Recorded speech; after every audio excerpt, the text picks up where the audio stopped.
Little Miss Bossy by Roger Hargreaves. On Monday, little Miss Bossy went for a walk. She met Mr. Nosy. "Where are you going?" he asked. "Mind your own business," she retorted. On Tuesday, she met Mr. Noisy. He was singing, noisily of course. "Shut up!" she told him. On Wednesday, she met Mr. Happy. He was smiling as usual. "Take that silly smile off your face," she said. As you can imagine, little Miss Bossy wasn't very popular, to say the least. Now little did Miss Bossy realize, but somebody had seen her bossing Mr. Nosy about. And that same somebody had seen her bossing Mr. Noisy about. And that self-same somebody had seen her bossing Mr. Happy about. The wizard, whose name incidentally was Wilfred, went home thinking, "Something really ought to be done about Miss Bossy," he thought to himself as he walked along. When he arrived home, he went straight to his library and took down a large red book from a bookshelf. It was rather dusty, as it hadn't been read for some time. "Let's see now," he said to himself as he settled into an armchair. He turned to page 304.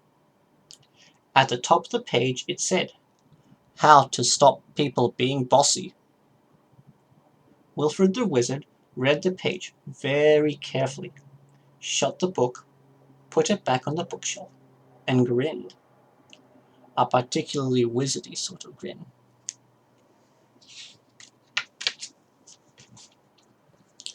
The day after, which was Thursday, little Miss Bossy met somebody who was fast asleep. As usual, it was Mr. Lazy. "Wake up!" she said bossily, and prodded him in the tummy. "Ouch!" protested Mr. Lazy. But behind Miss Bossy, Wilfred the Wizard, who had been following her, said something too, under his breath. A wizardy word he'd learned from page 304. And do you know what happened? Suddenly, as if by magic, which is true, there appeared on Miss Bossy's feet a pair of boots. One minute they weren't there, the next minute they were. Miss Bossy looked down in alarm. They were magic boots and, being magic boots, they could speak to each other. "Hello, left," said the right boot. "Hello, right," said the left boot. "Ready when you are," said right.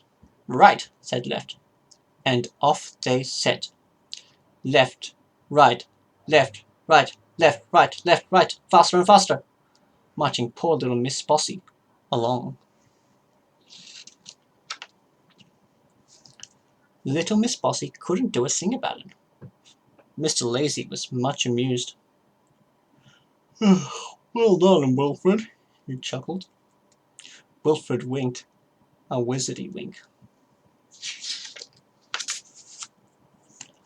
Those boots marched little Miss Bossy for 5 miles. She was exhausted. "Ready, left," said the right boot. "Ready," replied left. "Attention!" And they came to a halt. Little Miss Bossy was quite out of breath. She tried to take off her boots, but it was impossible. Along came Wilfred.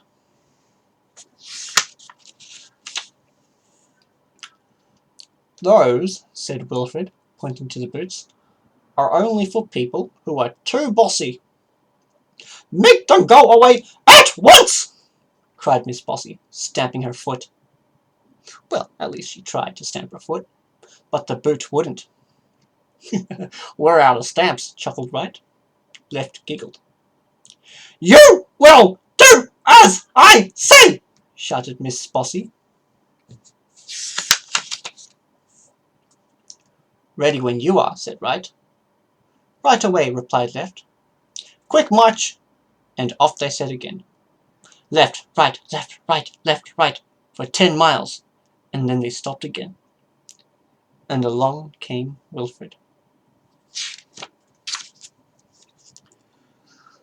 Make these stupid boots go away, shouted Miss Bossy. Only if you say the magic word, replied Wilfred. Miss Bossy thought and thought and thought again. Please, she said. That's better, smiled Wilfred.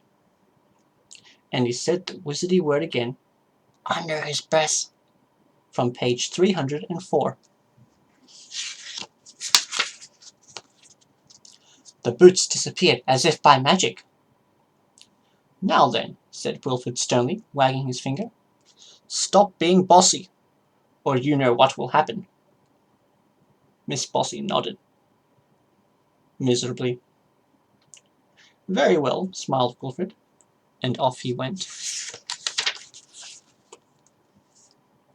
And do you know something? From then on until now off, little Miss Bossy was a changed person. Not bossy at all. And you know why, don't you? You know what she's afraid of?